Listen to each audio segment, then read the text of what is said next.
Agora, participação especial. E como nós prometemos, são 7 horas e 16 minutos e eu já vou chamar o Adriano, porque a história dele, com certeza, requer tempo para que nós possamos aqui contar tudo. Vamos ver se o Adriano está me ouvindo. Alô, Adriano? Boa noite, Lu. Tudo bem? Boa noite, Adriano. Que alegria!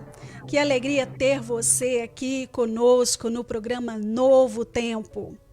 E eu quero aqui, Adriano, agradecer, a sua presença, agradecer a sua disponibilidade em contar para nós um pouco da sua história. E eu vou contar para os nossos ouvintes, vou começar falando que a infância do Adriano foi uma infância tranquila.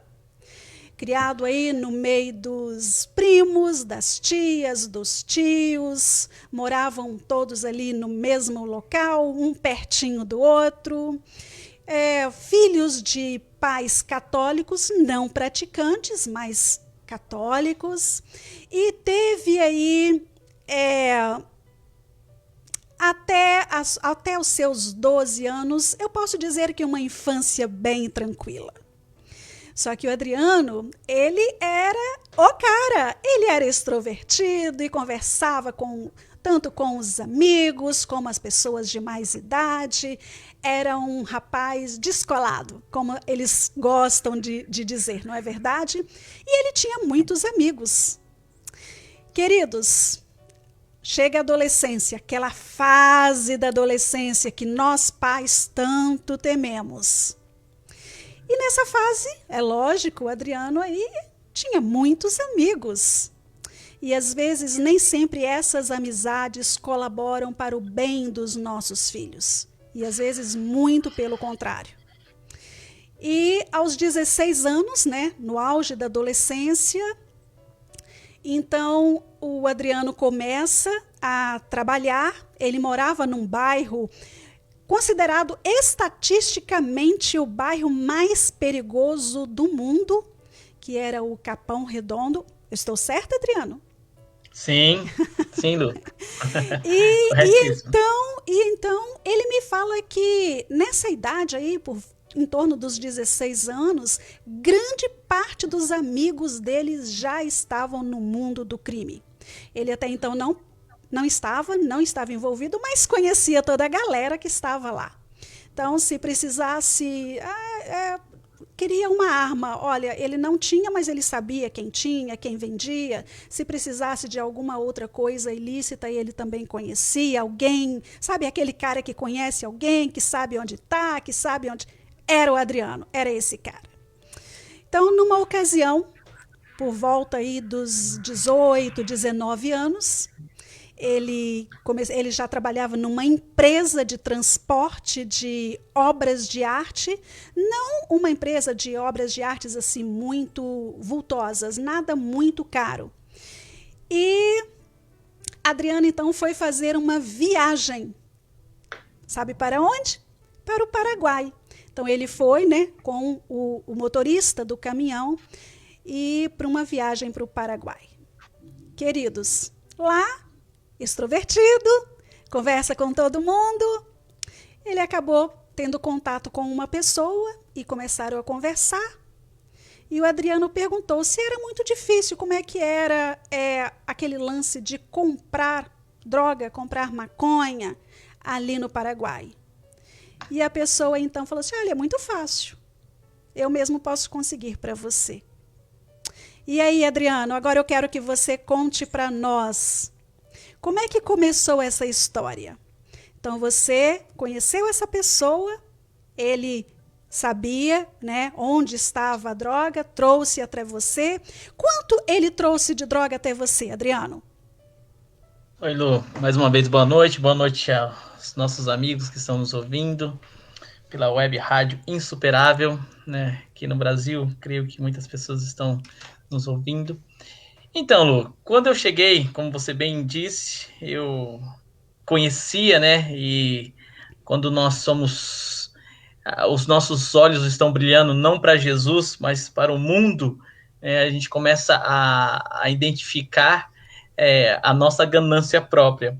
E naquele momento eu pergunto para ele, ele também trabalhava era uma filial da empresa, se ele tinha como arrumar uma droga que o estereótipo, as coisas, né? A lenda diz que o Paraguai se vende drogas e a maconha era bem mais barata. E ele falou assim, era fácil. Eu falei, quanto que é? E eu não me recordo o valor, mas assim, vamos dizer que fosse R$ 50. Sim. E eu tinha os R$ 50 e ele me trouxe, tanto que eu pensei que ele não ia trazer. E ele trouxe 1 quilo de maconha. Entanto que quando eu vi, eu até fiquei assustado, né? Que eu nunca tinha visto tanta maconha na minha vida, 1 quilo de maconha. E isso, voltando para o Brasil, nem o motorista do caminhão sabia que eu estava transportando, tanto que nós tínhamos que passar pelas barreiras, né? E ali, quando nós estávamos chegando perto, né, já tinha passado a fronteira, e quando nós estávamos chegando perto já aqui de São Paulo, no estado de São Paulo, eu falei para ele. Ele ficou muito assustado. Imagino. Como, que assim, ele até no momento ele achou que era brincadeira. Eu falei, eu tô com 1 quilo de maconha aqui. Ele, para de brincadeira, pô, aqui tá 1 quilo. Aí quando eu mostrei, ele ficou assustado, né? Porque isso não é normal. E Nossa, assim, e não passa nas fazia parte. barreiras. Passa nas Passamos barreiras por tudo. policiais. Oh, meu pai. Isso. E nisso, eu chego, né, no bairro, e eufórico, assustado, e falo para um amigo, né, entre aspas, amigo, que eu tinha 1 quilo de maconha. E no momento ele também não acreditou. Ele falou, você tem 1 quilo de maconha? Que assim, eu sempre trabalhei, eu conhecia, eu conhecia o pessoal, né, eu conhecia o pessoal, vamos dizer, do lado ruim, do outro lado, mas sempre trabalhei. Minha mãe migrou de Minas para São Paulo para trabalhar, né, na área da enfermagem, o meu pai do Pernambuco para trabalhar na área de construção civil, uma família que assim nunca teve nada relacionado ao crime. E só que nesse momento que eu mostro, aí eu falo, eu tenho um contato no Paraguai para trazer droga. E aí começa a minha vida no mundo do crime, vamos dizer assim, entanto que de 1 quilo foi para 100 quilos, de 100 quilos para meia tonelada, e assim sucessivamente por algum tempo, até eu me tornar um dono de ponto de drogas na região sul de São Paulo. É, é uma história realmente muito É, fantástica, porque você imagina, você começa com 1 quilo, não, você não premeditou nada, mas aquilo não, foi né? Você simplesmente fez uma viagem e aquilo foi te levando para aquele mundo que não era o melhor. Mas com o dinheiro do tráfico, o Adriano ele comprou uma escola de samba. Olha que legal! É mesmo legal? E ele se não. tornou o empresário do samba. Agora me fala um pouquinho, Adriano, a respeito desse lance, dessa compra da escola de samba e desse novo nome, desse novo trabalho, empresário do samba. Como é que funcionava isso para você? Lu, assim, na verdade veio a outra oportunidade. Como nós estávamos já mexendo com a droga, foi algo assim meio premeditado. Nós tínhamos contato em uma escola de samba da primeira divisão aqui, né? Vamos dizer, é uma escola conhecida, e vamos fazer um grupo de acesso num bairro, né? Onde nós tínhamos a meninada, dizendo assim, e ali com o intuito de mostrar que aqui no Brasil o carnaval é cultura, né? Sim, Mas para nós que estávamos vendendo droga, é claro, né, naquele momento, na minha situação que eu estava, para mim eu não estava preocupando com a escola de samba e nem com as crianças que estavam aprendendo. É claro que ali você traz o social, você mostra que você está ajudando a comunidade, mas nos dias de ensaios, quanto maior a aglomeração de pessoas, melhor para vender melhor o droga. Então comércio. ali, então na quadra, onde nós tínhamos o ensaio, os meninos ou os adolescentes estavam ali, e ali estavam ensaiando e nós vendíamos drogas. Isso nós migramos, né? Na verdade, nós tínhamos grupos pequenos de samba, vamos dizer assim, na nossa região, no Capão Redondo, que é muito grande, e o entorno, e esses grupos pequenos, mais famosos dentro do bairro, eu levava, né, para, vamos dizer assim, para o ponto para a comunidade onde eu tinha um ponto de drogas, né? Aonde eu tinha. E ali naquela falsa sensação de prazer, né, que nós proporcionávamos para os moradores, e ali era onde nós deixávamos totalmente entorpecidos e cada vez vendendo mais drogas. Esse era o intuito de ser um empresário do samba, que eu me tornei, ganhando dinheiro com o tráfico e com o samba, né? Sim. Mas Deus tem um propósito na nossa vida, Lu. Com certeza. Deus, ele sabe, ele conhece o nosso coração. E nisso, eu não agradeço por ter participado do mundo do tráfico, do mundo, né? E aí nós vamos falar daqui a pouco do roubo. Mas eu agradeço a manifestação do Espírito Santo na minha vida. Amém. Por isso. Amém. Adriano, eu sei que aconteceu um fato muito curioso com você e uma das moradoras desse morro aí, onde você tinha todo esse poder. Conta pra gente, o que foi que aconteceu? Como eu acabei de dizer, Deus conhece o meu e o seu coração. E Deus tem um propósito na minha e na vida de quem está nos ouvindo agora, na nossa vida. Muitas vezes somos nós que saímos do propósito de Deus. E aí, mesmo com toda a vida perversa que eu estava vivendo, com tudo de errado, Deus, né? Aí a gente fala Mateus 9 em diante, fala que Deus veio pelos doentes, né? Que os sãos não precisam de médicos, sim os doentes. E naquele momento, sem conhecer Jesus Cristo, eu não conhecia. Um dos meninos que eu tinha, garotos de 14, 15, 16 até 17 anos trabalhando para mim, vendendo droga. E aqui, naquele tempo, o traficante tinha o poder, assim, vamos dizer assim, fazia a mesma coisa que o poder público. Muitas vezes era o traficante que dava uma cesta básica, muitas vezes era o traficante que pagava uma conta de água, uma conta de luz, era o traficante, muitas vezes, que era o juiz e era o advogado daquela comunidade. Ele era a lei e ali, sim. Eu chego naquela comunidade... Eu acho, Adriano, que até hoje funciona assim. Mas antigamente era mais. Antigamente era muito mais, mas existe, assim, era aquele, vamos dizer assim, aquele que cuidava, né? Era o poder paralelo, que podemos dizer. Exatamente. O poder paralelo. E ali naquele momento, um dos garotos falou que o meu nome é Adriano Marcos Almeida, né? Daí eles me chamavam de Marcos. Marcos, tem uma moradora querendo falar com você. Na minha arrogância, na minha prepotência, eu achei que era mais um botijão de gás que ela ia pedir, ou algo relacionado à comunidade que ela ia me falar. Eu falei, então vamos lá. Era um dia de samba, era um dia que ia ter samba, mas eu falei, vamos lá. Quando eu cheguei lá, eu vou falar um barraco, mas depois vocês vão entender que era um palácio. O porquê do palácio. Era um barraco 4x4 de madeira, onde eu adentro, eu tinha que levantar até o pé, na verdade, porque tinha uma tábua na falsa sensação de segurança para o córrego não invadir a casa dela. Quando eu entro, eu pergunto, fala, minha querida, o que está acontecendo? Uma senhora de pequena estatura, ela chega, olha para mim, olha nos meus olhos e fala assim, ó diabo, você não vai levar o meu filho. Quando ela fala daquele jeito, eu dou um passo para trás, onde a minha visão abre, onde eu vejo um fogão, um paneleiro, uma cama de casal, um beliche, um chão batido de terra e um senhor com a cara assustada, porque todos os traficantes estavam na porta dele. E quando eu olho mais abaixo, um rapaz de 15, 16 anos, mais ou menos, onde ele estava amarrado, porque no próprio desespero da mãe, ela o amarrou para que ele não pudesse usar droga. Mas quando eu vejo aquela cena, eu volto para trás e pergunto, o que está acontecendo aqui? Aí os meninos que trabalhavam falaram, Marcos, ele está devendo a biqueira, né? Que era a nomenclatura que nós usávamos. O ponto de droga chamava biqueira. Eu falei, mas está devendo quanto? Tipo assim, R$230. E naquele tempo, e até hoje, ninguém fica devendo R$230 pro dono da biqueira ficar sabendo, pro dono ficar sabendo. Porque é como se fosse uma empresa, Lu. Sim. É como se fosse uma empresa. O garoto vende, presta a conta pro gerente, o gerente repassa o lucro e faz a distribuição do pagamento para aqueles que venderam. Mas quando tá devendo uma quantia muito alta como essa, é obrigação deles sanarem, não passar para mim.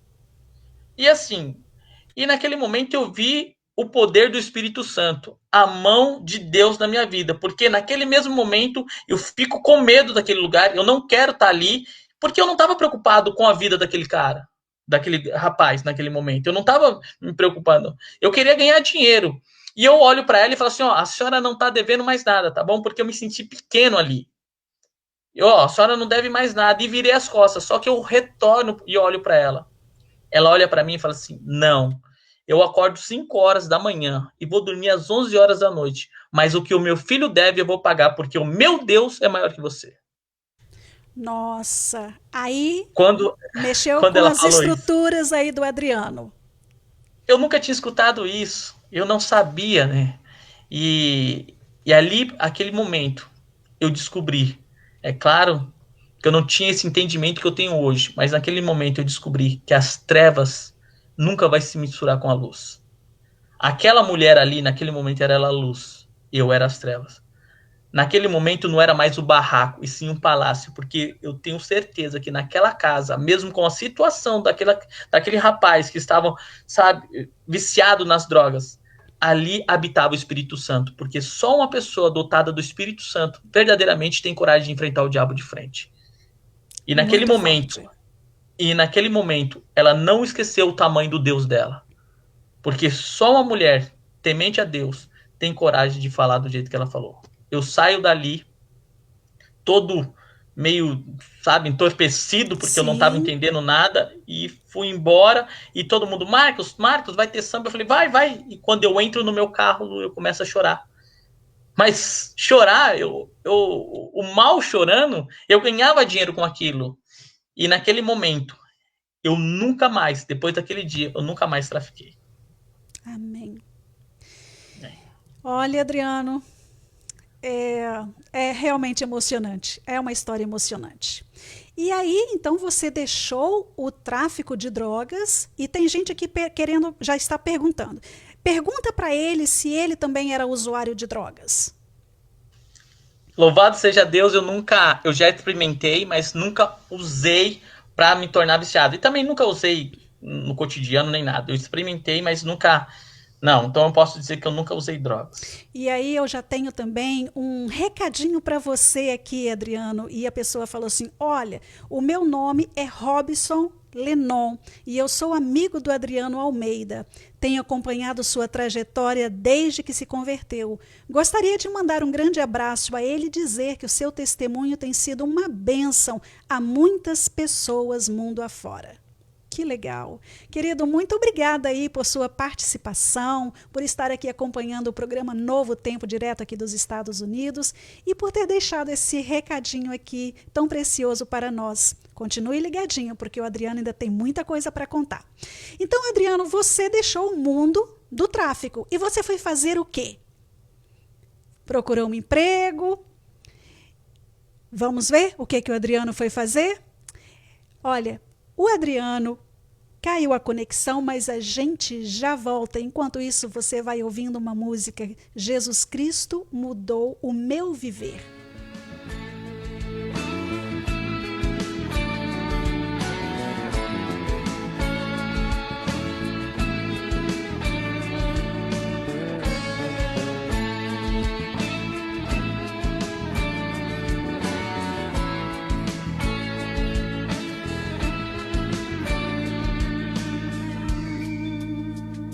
Jesus Cristo mudou meu viver. Jesus Cristo mudou meu viver. Alô, Adriano? Oi, voltamos. Voltamos. E aí eu fiz a pergunta para você. Então você saiu do mundo do tráfico e você foi fazer o quê? Arrumou um emprego, né? Mudou de vida. E aí? Lu, muitas vezes nós temos o coração igual de Faraó, duro. Nós sabemos o que temos que fazer e não fazemos. Naquele momento que eu saio do mundo do tráfico, eu migro por roubo a banco. Eu começo a roubar banco. Na verdade, especificamente, né, especializado em roubar caixa eletrônico. E aí eu começo, né, a roubar caixas eletrônicos e por todo o Brasil. E eu começo a ganhar mais dinheiro que no tráfico de drogas. E aí a minha vida, ela transforma, já estava, né? Mas eu volto a repetir, sendo redundante, Deus tem um propósito na nossa vida. Amém. Às vezes, o dinheiro, aqui nessa máquina perfeita, que é o corpo, que é o ser humano, que nós que, né, distorcemos, que nós que fazemos mal para essa máquina perfeita que Deus criou, ele tem um compartimento que, assim, ele tem um compartimento dentro dele que só é preenchido por Deus, nada mais. E eu me sentia muito vazio. Eu comecei a ganhar dinheiro, mas eu sentia um vazio tremendo, né? E eu lembro de uma vez que eu não queria mais roubar, eu não queria mais fazer isso. Mas eu pensava, como que vai ser? O que que eu vou fazer? Né? O que eu vou fazer? Eu comecei a buscar, né, situações como comprar táxi ou comprar... Alternativas, né? Mas eu não via. Porque quando o inimigo te laça, ele te laça verdadeiramente. Se não for o poder do Espírito Santo e com muita oração, é muito difícil sair. É verdade.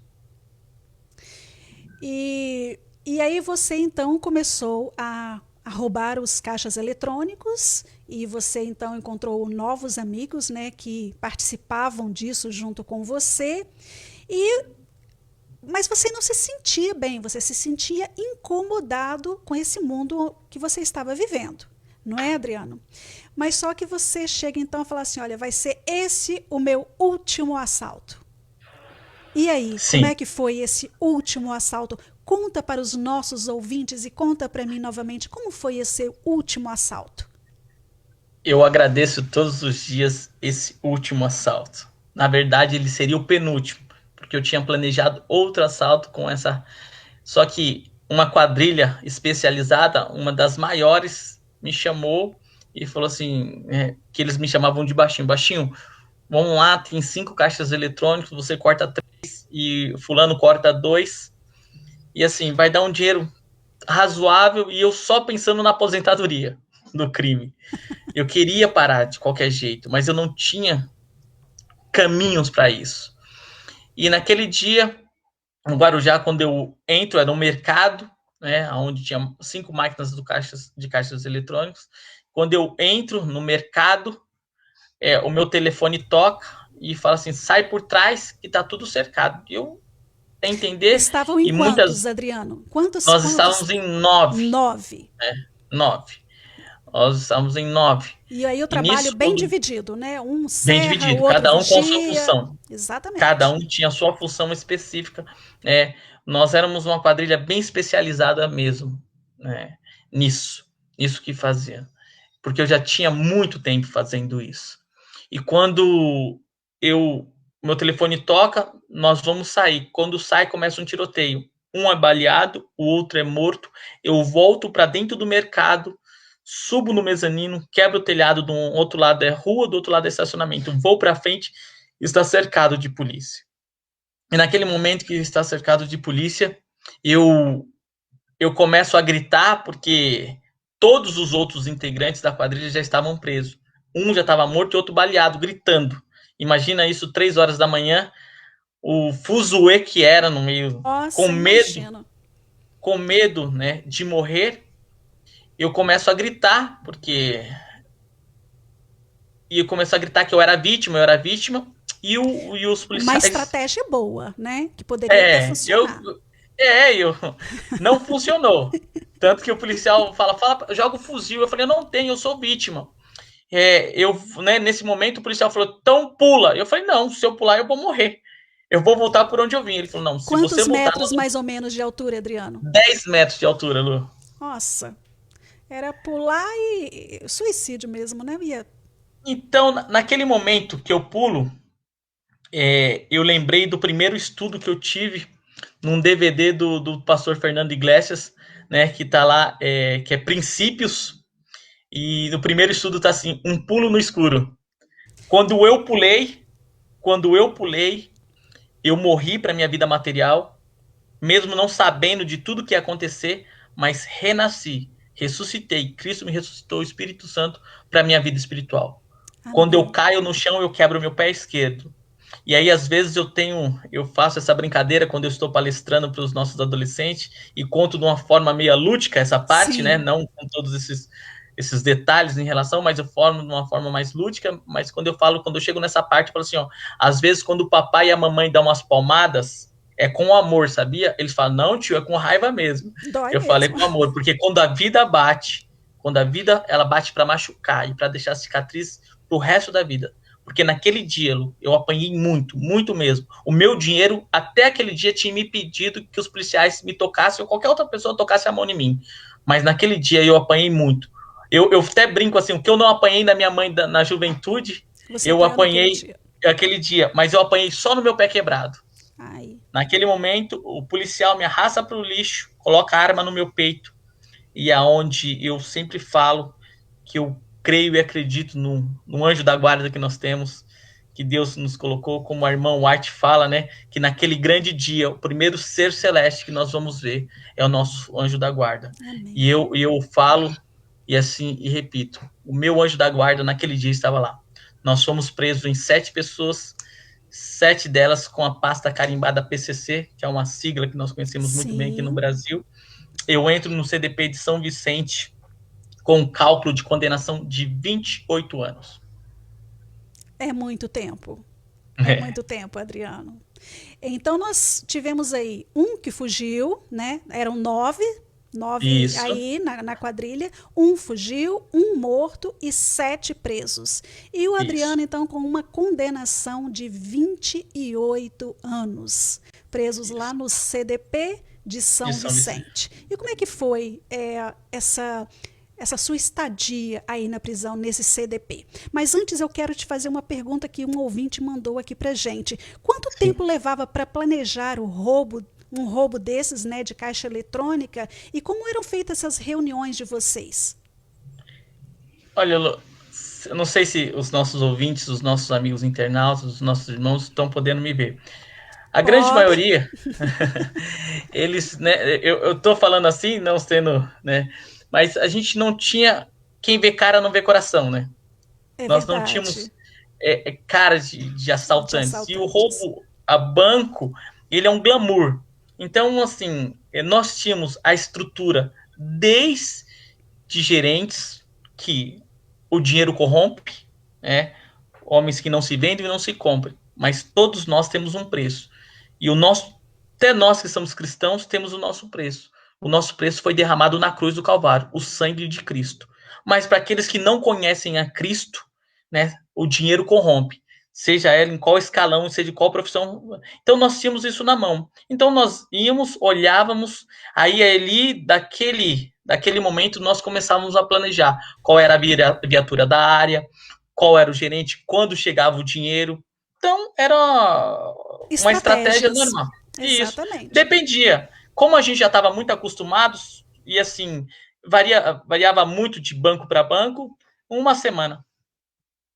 Nem há tanto tempo assim, né? Não, uma semana.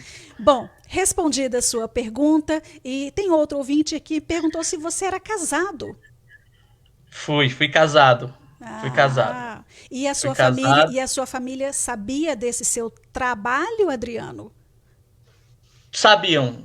Eles sabiam, assim, como que eu posso dizer? Mas não se envolvia, porque eu cheguei num patamar tão alto que eles viraram refém da situação. Entendi. Porque como eu não usava droga, eu levava muito sério, e isso para mim era como se fosse um trabalho. Tanto que eu falava, eu vou trabalhar, né? E eu viajava o Brasil todo fazendo isso. Então, a minha mãe, o meu pai, então assim, a minha ex-esposa, para você ter ideia como que era difícil para eles. Eles não aceitavam, mas no momento eles não podiam, né, falar nada, porque eu cheguei num patamar tão alto que eles não tinham o que falar. Entendi. Bom, então vamos voltar lá para o CDP, né? E você estava preso, e como é que era? Como é que você foi recebido na prisão? Tinha regalias? Existia mesmo aquela coisa que a gente sabe que se você tem dinheiro, você pode ter um celular, você pode ter algumas regalias? Como é que foi com você? Sim. O CDP foi a melhor, vamos dizer assim, eu agradeço todos os dias a minha prisão, Lu. Parece até estranho, né, falar isso. É estranho. Mas é muito estranho. Mas ali foi o meu deserto. Ali foi aonde eu tinha que passar tudo que eu passei para poder dar valor de verdade o que valia a pena. No sentido do que, quando eu cheguei no CDP, nós passamos em todas as emissoras locais e o Fantástico fez uma entrevista, né, na verdade, fez uma reportagem referente a nós. E quando a gente entrou no CDP, vamos dizer assim, o PCC ele tem alguma regalia, tanto que a cela que eu fiquei era de 9 a 12 pessoas, e nas outras celas eram de 38 a 42 pessoas. Mas volto, né, Deus tem um plano perfeito para a nossa vida. Deus, de uma maneira sem igual, como 1 Samuel 16,6 em diante, fala que Deus conhece o meu e o seu coração. É verdade. Ele sabe. E ali, naquela estadia, eu tentei ser diferenciado. Na verdade, não. A minha essência, ela foi revelada dentro da cadeia. Porque quando eu estava lá, eu tentei facilitar a vida das pessoas, mesmo sendo primário. Eu cheguei muito confortável na cadeia, né? Porque os meus parceiros já estavam lá, nós tínhamos o status, né, de ser de uma facção, e ali começou a minha vida. Quando alguém precisava de alguma coisa, todo mundo me procurava. Só que, de uma maneira miraculosa, passando-se 2 meses, né, um rapaz chamado Eduardo, ele veio me procurar. E ele chegou assim para mim e falou assim: irmão, posso fazer uma pergunta para você? Eu falei, pode. Ele falou, mas posso mesmo? Ele falou, ele falou, mas posso mesmo? Eu falei, claro que pode. Ele falou assim, você vai voltar a roubar? Olha que coisa louca. Um preso falando para outro preso dentro da cadeia, você vai voltar a roubar? Na minha vida eu só sabia fazer isso, e ele falou, você vai voltar a roubar? Mas eu não sei o porquê, e eu não posso falar que a minha mente foi condicionada, e de uma maneira, acho que eu lembrei da minha mãe, lembrei do meu filho, lembrei de todos os meus familiares, e naquele momento eu falei assim, não, eu não vou voltar, porque era a minha vontade, Você era nem não pensou, roubar né? mais. E aí naquele momento ele fala assim, então vamos fazer de conta? Vamos fazer de conta que eu sou o melhor amigo e um mega empresário. Eu falei, como assim? Ele falou, eu sou o seu melhor amigo e um mega empresário. Eu falei, tá bom. E você, não roubando, você ganhou a liberdade hoje. Eu sou o seu melhor amigo e um mega empresário e estou lá fora.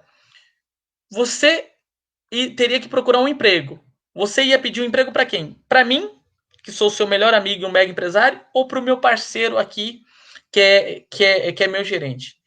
Com todo respeito, se tiver algum irmão de outra denominação nos ouvindo, eu tenho um tatuado no braço, Aparecida do Norte. E naquele momento que eu falei assim, eu iria pedir um emprego para você, que é meu melhor amigo e um mega empresário. Ele falou assim, então não me leve a mal. É a mesma coisa na vida espiritual. De vez você pedir para Maria, por que você não começa a pedir para Jesus? Eu falei assim, mas só que Jesus é nosso irmão. Olha que coisa meia doida, né? Sim. Tanto que eu não conhecia, que eu achei que Deus teve um caso com Maria e nasceu Jesus. Porque eu não conhecia. E naquele momento que ele fala para mim assim, de vez de você pedir para Maria, por que você não pede para Jesus? Eu falei assim, mas Jesus é nosso irmão. Ele falou, não, Jesus é Deus. Ele sabe, Adriano, o que nós mais temos aqui na cadeia é tempo. Por que você não começa a ler Mateus, Marcos, Lucas e João? E eu comecei a ler de uma forma assim, sem igual. Eu comecei a ler e comecei a ver e a conhecer, e desculpa a forma que eu vou falar, né? Eu conheci um cara, né, que é isso que eu, né, da forma que eu conhecia, um cara que não só curava os coxos, não só dava visão aos cegos, mas era esse cara que transformava o coração. E quando eu comecei a conhecer de verdade esse cara, eu conheci Jesus Cristo de uma maneira formidável, sabe? Miraculosa. Bom, eu quero lembrar só de uma coisinha. Lá atrás, quando o policial colocou, né, aquele fuzil no seu peito, o que você acha? Por que você acha que ele... O que estava acontecendo ali? Você se lembra por que ele Só ameaçou? Não, lembro. Tanto que eu volto em relação, como eu falei, a citação da irmã White, né? Essa escritora norte-americana, quando ela fala que o nosso primeiro ser celeste que nós vamos ver é o nosso anjo da guarda. Porque naquele momento, Lu, imagina você, um tiroteio, onde um morreu, um foi baleado, mas 7 caras foram presos. Eu pulei de 10 andares. Então imagina ali o barulho e tudo Muito que estava, a barulho. movimentação, tiro de Sim. fuzil, metralhadora. E naquele momento, e eu sempre tenho isso, né? Eu sempre peço para ver o meu anjo da guarda, ainda mais quando vou pregar e tudo. Eu falei, será que meu anjo da guarda tá aqui? Tanto como que a gente tá falando, você tem o seu, eu Sim, tenho o meu, né? Quem acredita, e eu acredito muito. Eu não sei eu onde ele tá, também. se ele tá do meu lado esquerdo, do meu lado direito, mas ele tá aqui. Naquele momento que o policial colocou a arma no meu peito, e faço a pergunta para os nossos ouvintes, para os nossos amigos, se fosse você sairia na rua, É num ruim. tiroteio? No máximo eu ia na janela e ia mandar falar, todo mundo deita no chão. Mas naquele Exatamente. momento que ele coloca a arma no meu peito, eu fecho os olhos e assim fico imaginando, será que vai doer? Naquele momento, assim, quando eu vejo que ele tá demorando, eu abro o olho, tinha um monte de moradores. Aí ele não pode fazer nada. Aí, Era muita e testemunha. muita testemunha, mas eu volto a repetir. Na hora que Deus permitir que eu veja meu anjo da guarda, eu vou falar, eu já te conhecia, danado, porque eu tenho certeza que o meu anjo da guarda era o do meio que estava lá. Amém. Amém. Então, Bom, então vamos voltar lá para o CDP. Então você conheceu, começou a estudar a Bíblia, só lembrando, são 7 horas e 53 minutinhos. Nós temos aí mais uns 3 minutinhos. Você conheceu a Jesus dentro da prisão através de um outro prisioneiro. E aí, quanto tempo você ficou preso ali? na verdade, eu fiquei preso 9 meses, mas algo miraculoso aconteceu. Com 7 meses, e aproveitando esses 3 minutinhos só para deixar, né, que a gente vai deixar o gostinho de quero Isso, mais, exatamente. de quero mais, na sexta-feira, sem ser essa próxima, nós estamos juntos. Dia 30. Então, dia 30, isso. Isso. E ali eu chego lendo a Bíblia por 7 meses, eu desço da minha cama, na hora do almoço, eu olho para o céu e peço uma chance para Deus. Com 7 meses e 15 dias é o meu julgamento. Nós éramos em 7, no 7º mês, para ser acusado por 7 policiais. Naquele momento que começa o meu julgamento, a juíza começa a relatar tudo o que tinha acontecido. Uhum. E ali ela pergunta para o oficial, para o tenente: oficial, o senhor reconhece algum dos acusados que aqui estão? Ele falou: reconheço. Fulano ali que estava com fuzil, Beltrano que estava com outra ferramenta, Ciclano. Quando ele chegou em mim, especificamente, ele pulou. Automaticamente, quando ele me pula, os advogados perguntam: com licença, meritíssima, quem fez a prisão do Adriano Márcio Almeida Silva? Aí ele responde: eu não sei, eu sei que ele está preso. Então, o primeiro policial não me reconheceu, o segundo não me reconheceu, o terceiro não me reconheceu, o quarto não me reconheceu, o quinto não me reconheceu, o sexto e o sétimo. Pergunto para os Gente, nossos amigos: eu era incrível. culpado ou inocente? Culpadíssimo. Mas Deus, em 1 Samuel 16,6, conhece o quê? O O nosso nosso coração. coração. Ele Com 9 sonda o meses nosso coração. eu ganho a liberdade, Lu. Com 9 meses, Deus, Alvará de soltura. aquele que vai ser o nosso advogado, é o nosso juiz. Então, assim, Jesus Cristo como advogado, intercedendo, eu tenho certeza, ele que me deu, não foi os advogados, e dali começa uma história que dia 30 nós Nós soltaremos. vamos contar. E eu acho que é até mais interessante ainda a segunda parte Sim, do que a primeira. esse só foi um pano de fundo do que Exatamente. Jesus está fazendo e continua fazendo, não só na minha vida, mas na vida de todos nós. Adriano, são 7 horas e 55 minutos. Sei que a sua história é fantástica. Vou convidar aos nossos ouvintes para sexta-feira, dia 30, sem ser dessa semana, na próxima, nós teremos então a segunda e última parte dessa história do Adriano, que realmente é uma história que parece ficção. Não é verdade? Não parece ficção? Olha, Marleide está dizendo aqui, ô Glória, que testemunho, Deus é tremendo. Marleide, você ainda não sabe o que vai acontecer na segunda parte dessa história. Então, Não percam, dia 30 de abril agora, a segunda parte. E vamos ver o que aconteceu aí com a vida do Adriano. Ele continuou trilhando os caminhos, né, que ele já estava conhecendo a Jesus, ele teve uma recaída. O que aconteceu? Não percam, porque realmente vale muito a pena vocês verem aí, acompanharem o final dessa história. Queridos, um prazer muito grande estar aqui com vocês. O nosso programa por hoje já está aqui terminando, mas antes de terminar, eu quero falar para vocês que amanhã, quinta-feira, é dia de Leandro Quadros com o programa Na Mira da Verdade.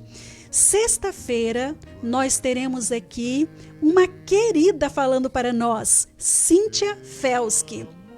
Ela também trabalha em rádio, é locutora, trabalha na Rádio Novo Tempo, lá em Vitória, Espírito Santo, na minha cidade. E ela vai falar para nós o poder das palavras. As nossas palavras, elas têm poder? Então venha acompanhar, venha conferir a nossa programação. Amanhã, Leandro Quadros, sexta-feira, Cíntia Felski. Por hoje é só, o nosso programa vai ficando por aqui. Eu vou me despedindo do Adriano também. Adriano, muito bom ter você aqui. Queremos agradecer aos nossos ouvintes aqui pela sua companhia. Quero agradecer a Laís. Laís, muito bom ter você aqui, minha pequena. Também quero agradecer a nossa equipe Novo Tempo. Silas, Carol, Ariane, Leandro, Marcos de Mancília, Ketlin, Carlos Pimentel, Eliakim Araújo, Luciano, Mitz. Olha, tantas pessoas que estão nos ajudando. Muito obrigada. Queridos, obrigada aos nossos colaboradores, aos nossos doadores. Sem vocês, os nossos doadores, seria impossível estarmos aqui fazendo essa programação. E acima de tudo, nós queremos agradecer a Deus por tudo que Ele fez, por tudo que Ele faz e por tudo que Ele fará por nós. Eu sou a Lu, estou aqui com vocês, volto amanhã. Por hoje ficamos por aqui, desejo uma boa noite para todos e até amanhã.